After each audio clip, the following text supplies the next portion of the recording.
Bila kita sebut pasal buaya, apa yang terlintas kat kepala kita? Selalunya, mesti bayang raksasa ganas dari filem kan? Tapi betul ke macam tu?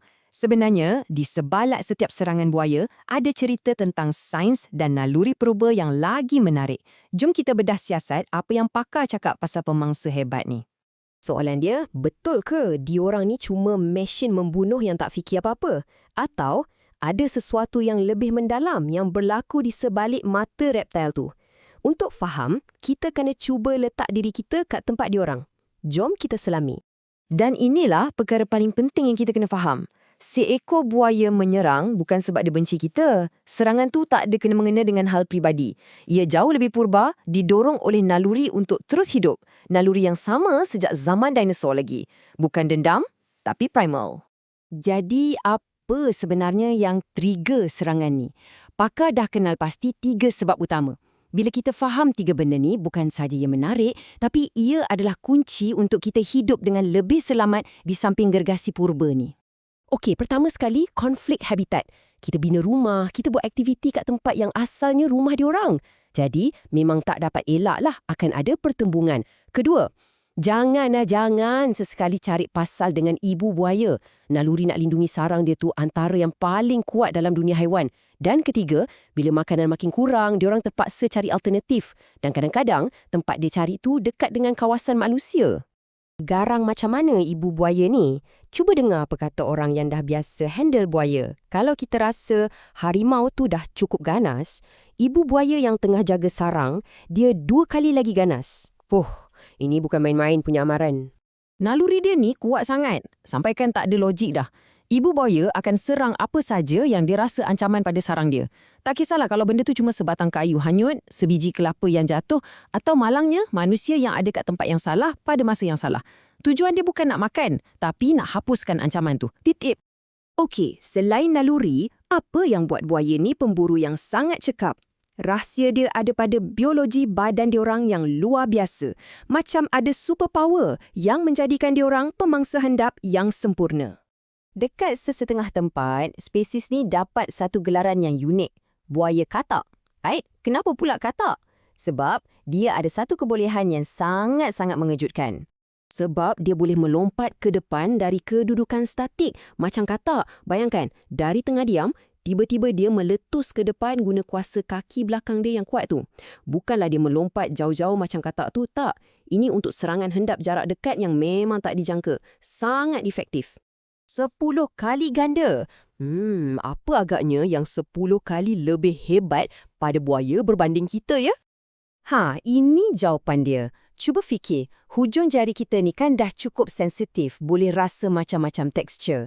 Sekarang, bayangkan deria yang 10 kali ganda lagi peka. Itulah dia rahang buaya, penuh dengan organ deria yang boleh kesan setiap getaran paling halus dalam air. Dan ini membawa kita kepada satu perbezaan yang sangat besar. Kita manusia, kita tengok dunia guna mata. Tapi buaya, dia rasa dunia sekeliling dia melalui air. Bawah air, penglihatannya mungkin kabur. Tapi dia boleh dengar setiap pergerakan melalui getaran. Jadi, bila kita berenang, kocakan air yang kita buat tu boleh jadi isyarat yang sama macam mangsa semula jadi dia. Bagi buaya tu tak ada beza. Jadi, dengan deria sehebat ni, adakah diorang serang membabi buta je? Tak juga. Sebenarnya, diorang ada bagi isyarat amaran yang sangat jelas melalui bahasa badan. Kalau kita tahu apa nak tengok. Okey, perhatikan 3 tanda bahaya ni. Pertama, mata dia akan terbuka luas, fokus betul-betul pada sasaran. Kedua, keempat-empat kaki dia akan diletakkan dengan kukuh atas tanah, macam pelari pecut tengah tunggu pistol dilepaskan. Dan yang paling kritikal, tengok kaki belakang dia. Kalau dah bengkok macam huruf L, macam posisi kuda-kuda, itu bukan lagi tanda dia tengah tengok-tengok. Itu tanda dia bersedia nak melancarkan serangan. Tapi kan, buaya liar dengan buaya dalam kurungan ni, sama ke perangai dia? Tak sama langsung. Buaya liar, pendorong utama dia adalah wilayah. Dia akan pertahankan kawasan dia. Tapi buaya dalam kurungan, dia lebih kepada personality. Setiap ekor ada perangai masing-masing. Pengendali kena jadi macam ahli psikologi haiwan, kena faham apa yang seekor buaya tu suka, apa yang dia tak suka. Dan di sinilah ceritanya jadi sangat pelik. Menurut pengendali, ada satu masa bila buaya paling ganas pun boleh berubah sikap. Bila dia sakit teruk, naluri pemangsa dia macam switch off. haiwan yang kita gerun ni tiba-tiba boleh jadi sangat tenang, seolah-olah dia serah diri untuk dapatkan bantuan. Tapi, dan ini peringatan yang paling penting, keadaan ni hanya sementara. Jangan sesaat pun kita fikir yang dia dah jinak. Sebaik saja dia sihat balik, dia akan kembali jadi pemangsa liar yang sama. Tak ada istilah kawan baik dengan buaya. Semua ini membawa kita kepada peraturan yang paling utama. Peraturan nombor 1 yang tak boleh dilanggar bila berdepan dengan buaya. Tak kira liar atau dalam kurungan.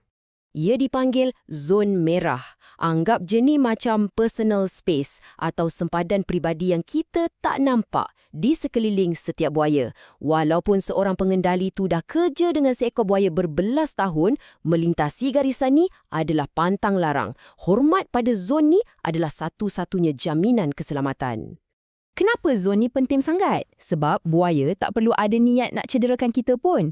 Bayangkan, dengan saiz dan kekuatan dia yang luar biasa tu, satu geseran main-main je dah cukup untuk bagi kita luka yang perlukan berpuluh jahitan. Kekuatan dia memang lain macam.